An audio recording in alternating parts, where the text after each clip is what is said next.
said that if you dig deep enough anywhere, you will find threads that lead directly to great happenings on the world stage. So it was when Urbandale resident Mary McLean began to dig into her own family history and discovered a direct link to what has been called the greatest mass migration of children in the world, the Orphan Trains.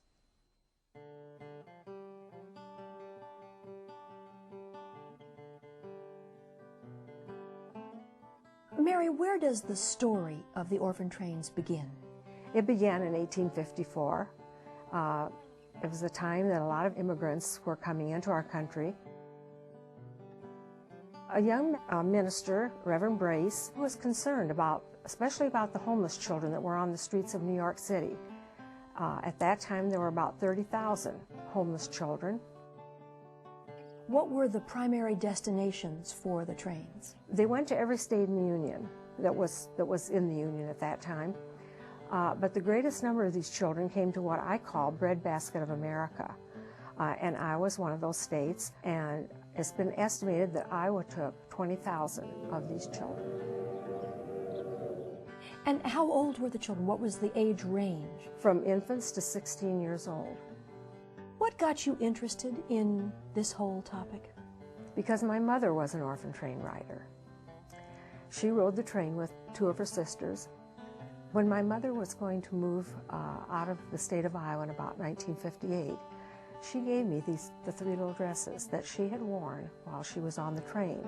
Although I did not know for sure when I took these that was what these were. I was almost sure, but I wasn't until I did a little research that I knew that, yes, these were the three little dresses. But she didn't say to you, there's a piece of my history that you should know? And she didn't say anything about the orphan train, just said, handed me the cardboard box and said, I want you to have these. So these little dresses were really the key to your beginning your research, weren't they? Yes, because if these hadn't been hanging in this bedroom when we had company, and a cousin of my husband's inquired about them, and then he helped me get started with the research. And how did you definitively know then that she had been on the orphan train? Well, there was a picture in the bottom of this box, and here on the back side of the picture, in my mother's handwriting, was written that one of the women in the picture was her birth mother, and another woman in the picture was her birth grandmother. And I always knew that the lady that I knew as Grandma Jorgensen was my mother's adopted mother. I knew she'd ridden a train from New York City. I knew she was born in New York. And I knew she had sisters. But that was all I knew. I also knew that after my mother had rode the train, she never saw any of her family again.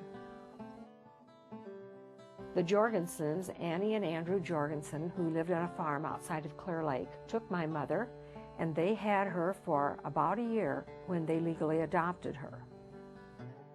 Help us understand why a person would keep that story. They had no control over their lives. Why would they keep that story private and secret? You have to think about the time in history that this was, because that was a time when family secrets were family secrets, and things were not discussed outside of the home. The other thing was that it was a stigma to be an orphan, and it was even worse to be an orphan train rider orphan. And what kind of life did she have with this adoptive family? Well, she told me as I grew up, but this was not discussed at any length. It was just little bits and things that she would tell once in a while. And of course, this added to my information too. She said that they took her for the work she could do.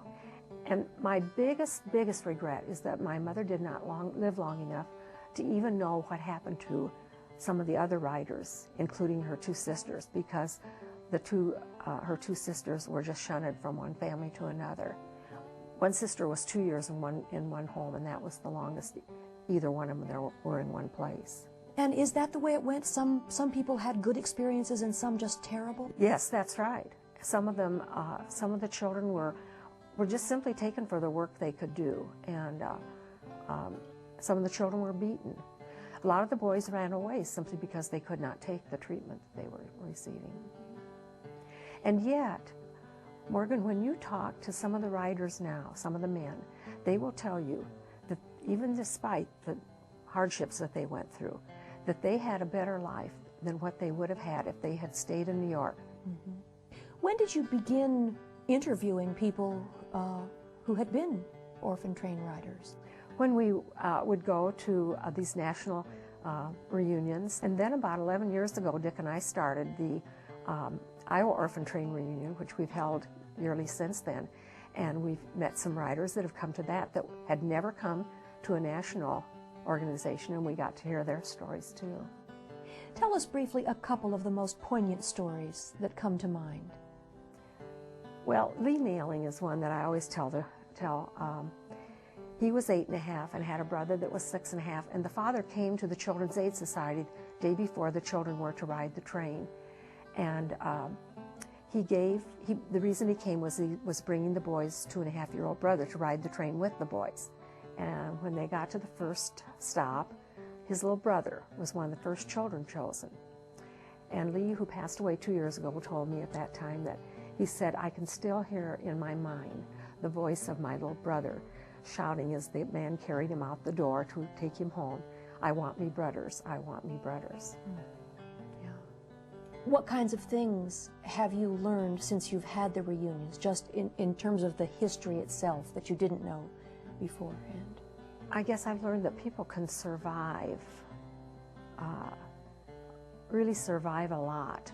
And I also learned that some of these people became famous people. One person was governor of Alaska. Another was governor of Ohio. And despite all the things that they had gone through and all the adversities in their lives, they made something of themselves.